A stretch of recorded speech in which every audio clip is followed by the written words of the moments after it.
So mid-2019, I started getting calls about a property in South Dallas. Probably at its worst, it was 3 to 4 calls a day asking me if I wanted to sell that property. And when those calls would come in, I would say, I don't own any property in South Dallas. And I would just end the call.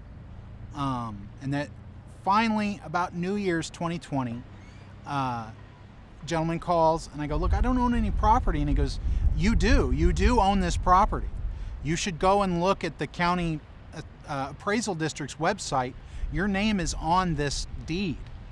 So I went and I checked, and while that conversation was happening, he's like, look, man, you own this. You could just sell it and get $30,000 or $40,000.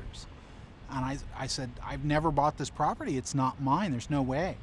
So, like I said, I went and I checked, and it did show Frederick Manning, but it showed Frederick E. Manning, and it showed a wrong address.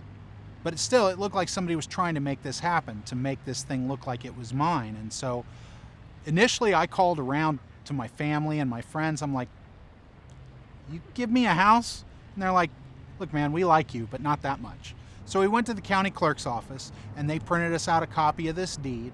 And when I pointed out to them that this was a fraudulent deed and I never entered into this transaction, they said, look, we just get the paper and we just file it. And I said, well, don't you check it?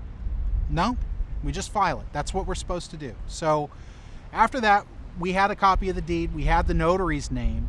I tracked down the notary, and I got in contact with him and sent him a copy of this. And he said, yeah, I never did that.